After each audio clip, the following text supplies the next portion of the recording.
Speaker of the House of Representatives, Femi Gbajabiamila, has given the Minister of Niger Delta Affairs, Godswill Akpabio, 48 hours to list names of lawmakers who claims are beneficiaries of NDDC contracts.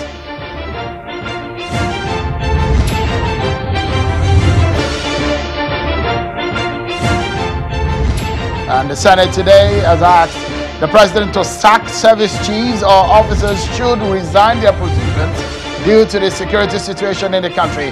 But the presidency has reacted, saying it is the president's prerogative to do so.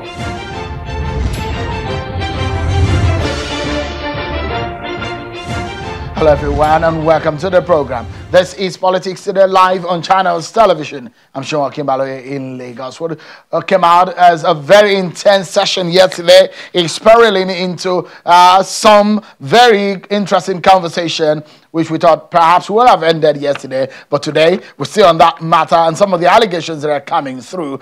Let's give you some updates on some of the stories that are happening. There's been a drama again today at the House of Representatives, which was probing the alleged breach of presidential directives by the Minister of Labor, Senator Chris Ngige, and the suspension of top management and executive committee members of the Nigeria Social Insurance Trust Fund, NSITF.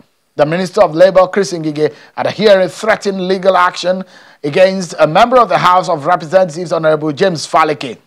Mr. Ngige is alleged to have suspended top management and executive committee members of Nigeria Social Insurance Trust Fund, NSITF, even though the presidential directive bars ministers from sacking heads of agencies.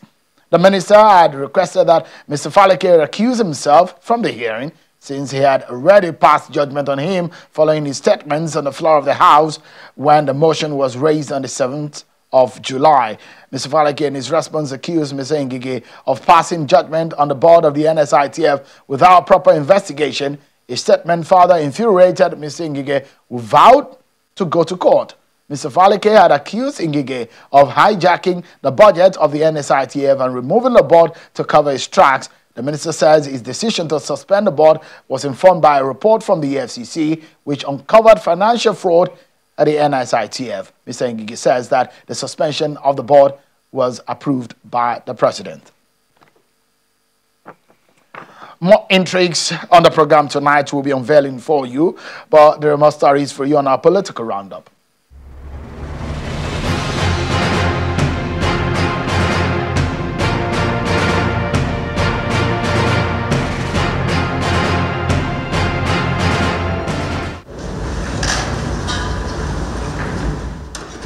President Muhammadu Buhari has transmitted the 2021 to 2023 medium-term expenditure framework and fiscal strategy paper to the Senate. The president's letter was read by the Senate President Ahmed Lawan to the National Assembly for consideration and approval. Meanwhile, the Senate President announced the appointment of Mr. Ibrahim L. Laden as acting clerk of the Senate during plenary. Of the Federal Republic of Nigeria as amended. And President Buhari received a guest at the villa today. It is his predecessor, former President Goodluck Jonathan, who briefed the president on his follow-up mission to Mali, where he led a special team to find a lasting solution to the leadership crisis in that country.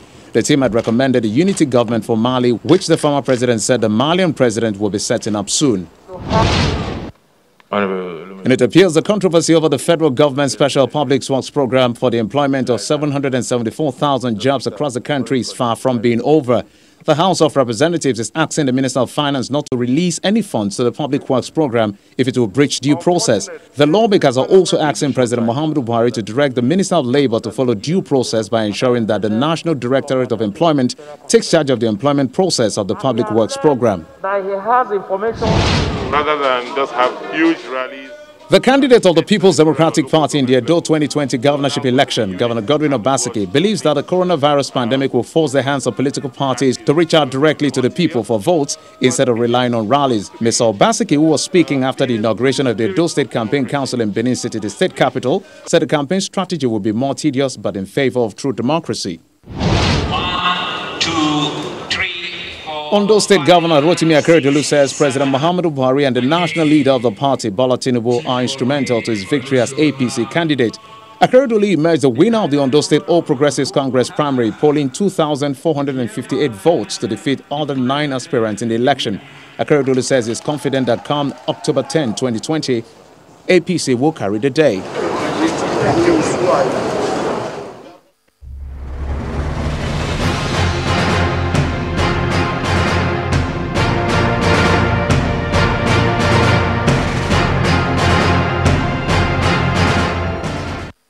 It appears it's the National Assembly where most of the actions are happening these days. Before we get into the matter that infuriated the Speaker of the House today, let's go to the Senate in the Red Chamber, where it appears the senators have given a red card to service chiefs in what appears that they have run out of patience over the insecurity situation in the country. They have asked for the removal of service chiefs. The resolution is in response to a motion by Senator Ali Ndume on the recent ambush and the alleged voluntary resignation of soldiers. Senator Ndume says it is worrying that soldiers were ambushed recently in Katsina, with several of them killed, in addition to the allegations of unprecedented voluntary retirement of over 200 soldiers. He says if this trend continues, it will have dire consequences on the country. But the presidency has reacted to that. The presidency, through a statement from Mr. Femi Adesina, the president's media aide, says that it is the prerogative of the president to determine whether to retain or to sack service chiefs, as it will do that in its capacity as a C in the interest of Nigeria. And to our major conversation tonight, everyone. You remember the accusation yesterday coming from the Minister of Niger Delta Affairs, Senator Godswill Akpabio, when he was facing the House Committee probing the situation and the spending at the NDDC. Let me remind you, if you've forgotten, so that it will serve as premise for our conversation tonight. Take a listen again to what Senator Godswill Akpabio said yesterday. Who are even the greatest beneficiaries? It's two people now. Okay. Because if you look at your chairman, Honorable Minister. Honorable Minister, that's okay. That's okay. No, can I ask you that question? What is the benefit that the National Assembly is benefiting from? It's okay, it's okay. Are you asking me the benefit of National Assembly? Yes, you just said. I just told you that we have record to show that most of the contracts in NDDC are given out to members of National Assembly, but you don't know about it. It's okay. It's okay. It's okay. It's okay. The two chairmen can explain to you. That is why I was a member. I was a member of the NDDC committee. It's okay. It's okay. Wait, you were a member of the NDDC and lot of you were a member of the NDDC in the 8th Assembly, and are you telling me that lots of jobs were awarded to you as a member? No, this is the problem. That's why I said you then must. You have the right to accuse people. Then why can't you bring up can you please listen to me? That really angered some lawmakers today at plenary when they met in the Green Chambers. The Speaker of the House of Representatives, Femi Gbajabiamila, has thrown a challenge to the Minister of Niger Delta Affairs to publish the names of lawmakers who are awarded contracts by the NDDC, as well as the details of the contracts within the next 48 hours. I will take this matter and this allegation and accusation very serious. And I will give the minister 24 to 48 hours to publish the names, the contracts so given, the dates, because obviously these things will be documented. Unveil the companies of the 60% projects that were given to members of the National Assembly. So that's where we start from tonight. So where do we go from here? It's been back and forth. Where exactly are we? Let's speak to the spokesperson of the House of Representatives tonight, Honorable Benjamin Kalu. He joins us from Abuja studio. Thank you so much, Honorable, for coming tonight on the program. Let me start by asking you, it does not look like it's the first time we are hearing these allegations against lawmakers in what has become a huge racketeering process of contracting in the NDDC. And it looks so much like what the minister was also saying. Is that the first time you are hearing this, Honorable? No, it's not the first time, but for the 9th Assembly, those that have promoted it has been the minister, and the IMC. But before I do that, I want to thank Channels Television for affording us this opportunity to clarify this particular position. It helps us in our public engagement, the Parliament public engagement, which is very key in educating Nigerians with the truth, because Nigerians always, at all times, would like to know what is the true position of things. Thank you for inviting me. Like I was saying, the group of persons that have sponsored, that have tried to make this the trending topic all around the country at the moment is the minister and the IMC. The question is, talk is cheap. And in law, we say, he that alleges must prove. You know, if you know the Honorable Minister, he's a learned colleague, senior learned colleague, and he has been in the National Assembly before, he has been in the executive, so he has been around. So he has his way with words. He can always, you know, take you on a voyage when it comes to, you know, rhetorics. But you see, this is serious business. It's not storytelling. Like I told him during the interaction, I said, go straight to my question and answer me, you know, with straight answers. It's a serious business. The amount of money involved is a huge amount of money. You can throw up debt like you did.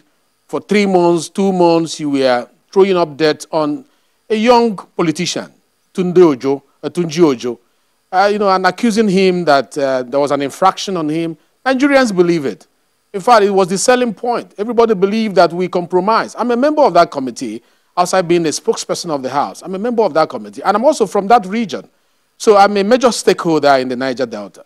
And I knew from my investigation that Tunji Ojo did not do anything. But he made Nigerians believe that it was the truth. And you know, fake news sells faster than facts. So he was able to sell that using the power of his office and the resources around him. Nigerians bought it. But when we gathered, we asked him, what exactly, since you did not lay any petition before the Public Petition Committee, since you did not approach the Ethics and Privilege Committee of the House, since you did not submit any petition to the leadership of the House, you did not approach the Security and Intelligence to report this young man, what exactly did he do? Tell us about the contract. And he retracted his statement and said, no, Tunji Ojo is not involved in any of the contract, which is a total 360-degree, you know, reverse from what he used to be, from what he made Nigerians to believe. Nigerians believed that he was telling the truth. But when we put him under cross-examination, I personally reminded him several. I said, remember you're under oath. Remember you're under oath so that you guide your utterances, because they will be used against you if the need arises. And he declared, no, this young man is free. There is nothing on him. So what is he going to do to his reputation that he has damaged before now? This is what the National Assembly has been facing. Fake news on us. Blackmail them, tell stories about them, accuse them, and Nigerians will believe you. And then once you do that, you distract them, you distract Nigerians. That is the tool that he has employed.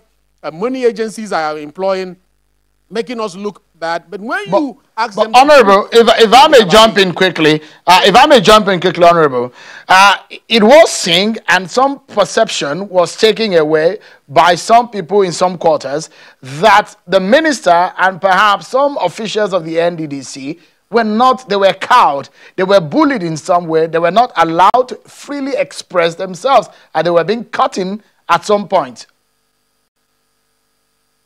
You know, the management skill of every leader is different. The leader that was in charge of that hearing that day has his own style. He didn't want the long stories. He wanted people to go straight to the point. And so we heard him saying, it's okay, let's go back to the main issue. Let's not fight about it. I think that came up when Honorable Member Boma was actually infuriated when he went on before us to insult all of us, telling us that 60%. I mean, you know what is 60% of the project of NDDC? That is 60% of 345 billion. You know, it was given to this night assembly. I mean, and I'm still using the old car I came to National Assembly with. I mean, it was amazing. And he went on to say 50% goes to health. So if a little arithmetic. 50% to health of your budget, 60% to National Assembly, making it 110%. So what happened to your recurrent expenditure? How do you pay your salaries? You know, your staff, how do you pay them? So it was not just adding up. That is the truth. You know, we saw it and we challenged him. You know what he did? He gave us a file. And that is his evidence. Do you know when we opened the file what we saw? Photocopies of newspaper cuttings. That was what is in the file. What was in the file? So anybody who saw him on TV saying, I'm handing over the file, he has all the proof. What is the proof? Cut, paper cuts, newspaper cut out. All right, Honorable, let me, apologies to cut in. Let's take a breather. But when we're coming, there are a few other issues that are being raised about the position of the Speaker today and what it means to this investigation. We'll allow you to talk about that when we come back from this break, everyone. Join us again.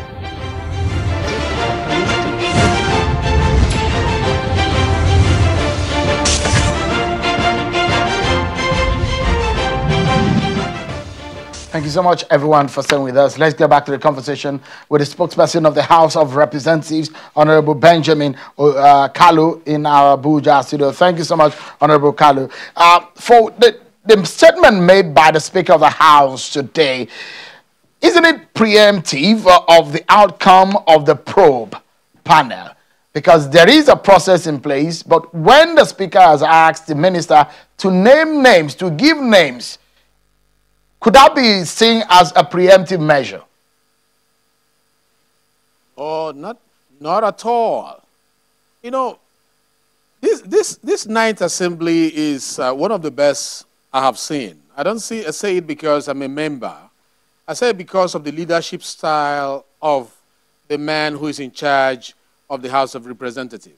If you will recall, during the interactive section we had with the Honorable Minister, you know, at the point he was saying, let me explain. Please, let me explain. And we believe that he was not given that opportunity to, offload that almighty list of those who have been getting contracts from the NDDC. And to us, that is not fair hearing, upheld to its, optimal point. So we want to use one stone to kill two birds now. And what are the birds? The birds want to restore the dignity of the House, to get information about what we feel we may not have access to, because he was saying, Boma, you may not know, your chairman knows, and the two chairmen, they know. Remember, before then he said the chairman is excused, he has not done any contract. The same chairman that he excused and say he has not done any contract, he went around to say that chairman knows and the chairman at the Senate knows, contradicting himself. Now, we are now saying today, the minority leader, it's not about the party, even the minority members are in support of this. They said, you know what, there was publication, Channel carried it all throughout yesterday, your news bar carried it, most news bars carried it, and that was very detrimental to the dignity of the National Assembly. Honorable Kalu, will the House of Representatives, will the House of Representatives be publishing the names? Should the minister publish the names or give the names to the National Assembly? Would the House publish it for Nigerians to see? We pledge, we pledge transparency, we pledge accountability. Once the minister submits the name to us, we will go through the names and know whether or not they are members of the National Assembly. Because we have given him 24 to 48 hours. And we are saying, based on the motion moved by the minority leader today, we're saying, please, we will now have the opportunity. And the resolution of the entire House is stronger than the resolution of the committee. So the House has taken over to instruct us. Remember, we have not tendered our report. And this is still fact-finding. If we publish this list, we will use the information from this list in making up the report that we are going to lay before the House. So he will not have any opportunity, because we had from some quarters that he's saying he was not given opportunity to name, call the names. The House is giving him opportunity now, say, go ahead, Honorable Minister, publish the names, you can put it on the newspapers, you can put it on TV, but let it be that they are members of the Ninth. So, Honorable Kalu, so let's get some perspective to this. We spoke earlier to the chairman of the Presidential Advisory Committee Against Corruption, Professor Asa Sage, to get his perspective. He's also a son of the Niger Delta. I would like you to react to what Professor Asa Sage said also. Take a listen to this telephone interview earlier on with Professor Asa Sage. I think it's a very healthy development. The suspicions have been strong for a long time that a lot of lawmakers, many lawmakers, are not satisfied with their role as lawmakers, and they want to continue to do business and do business with government, and that they use their influence to acquire contracts in areas that they are supposed to be providing supervision for. So this has been swirling around. This suspicion has been on for a very long time. Some names have been mentioned in the past, and they've denied. So I think this is a very good opportunity for that issue to be finally settled. Once the names are mentioned, once the names are spelled out, then we'll be able to conclude, and then those who are compromising their positions as legislators and getting their hands in areas in which they should be providing a cleansing for society. But if it is false, then of course they would have cleared their names, and their honor and integrity will be restored. What is left for the president to do in this, or what would you suggest as a way forward now? Because there are several probes in the past, their reports have amounted to nothing. So a lot of people are afraid that this might go in the way of other probes that we have seen in the past. That would be a monumental tragedy. If I were the president, if I were in his shoes, if I were to advise him, I would say dissolve this interim committee, remove the minister of Niger Delta because he's neck deep in it, and bring in fresh people, probably people who have been properly nominated, and then institute a very strict system of monitoring expenditure. That was Professor Asa Sage there, the chairman of the Presidential Advisory Council on Against Corruption. Let me get Honorable Kalu's reaction to what Professor Asa Sage says. Your reaction? Yeah. To an extent, I agree with him that the president should not jettison any resolution, any recommendation that will come out of the report that the National Assembly is going to lay before them, because definitely the resolution would direct the executive on what we think should be done with regards to that agency. We take them seriously. We take the executive and what they present to us very serious. And I don't see any reason why Mr. President, who I know might be watching this program, will not take us seriously. And I'm sure he also takes people like Professor Sage seriously. If this kind of advice is coming from eminent persons out of in this country, it means that the legislative arm of government, should also be taken seriously. We are not wasting taxpayers' money by sitting down under the heat of the room that has no AC to do all this interactive section for nothing. And I'm sure the kind of cooperation that have been given to us by the executive, especially Mr. President himself, is going to work with whatever recommendation we are going to present. So, Honorable Kalu, recommendation going to be biased? No. Yeah. If we so, find Honorable any Kalu, member of National Assembly there's an infraction on any member of National Assembly, we are going to name and shame, and that's why we have the Ethics and Privileges Committee. The people are going to be referred to that committee, and they're going to be dealt with. And that is what Nigerians should believe, that this National Assembly is different from the one you used to be. Honorable, we came here to serve Nigerians and Nigerians alone. This is very important. Mud has been thrown at the National Assembly. Members of your committee have been accused of taking sides in some of this racketeering and the contract splitting and all what have you in the NDDC. Because the president said he wants a quick reaction or investigation to come to an end over the NDDC. Would you suggest an independent probe panel to wrap up all of these probe and these reports that we have gotten, including the forensics? the prerogative of the executive, of the Mr. President, cannot be what we step into. That will be overstepping our bounds. The principle of separation of power is very clear with the boundaries of our powers and the parameters of his own powers. So I can assure Nigerians that we are going to be content with what we have. Just unlike what Professor Sage said, we are not, looking for executive powers. We are happy with all the mandate given to us by 88 and 89.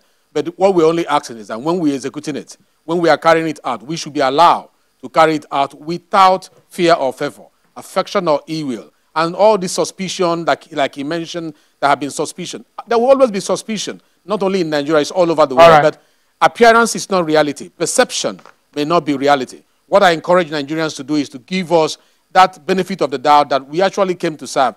If the Mr. President decides to set up a probe panel, that is his prerogative to do that. It's not our call. Our call is to carry out Section 88 and 89 of the Constitution to the satisfaction of those who have elected us to come here as representatives. Once we satisfy that, we have executed our job. We will pass the baton to the executive. It will now be in their ball, in their court, to play the ball and score the goal. I must sincerely thank you for your time to speak on behalf of the House tonight. Honorable Benjamin Kanu, the spokesperson of the House. Thank you so much indeed for your time. Thank you. That's our show for today, everyone. Many thanks for watching. Bye-bye.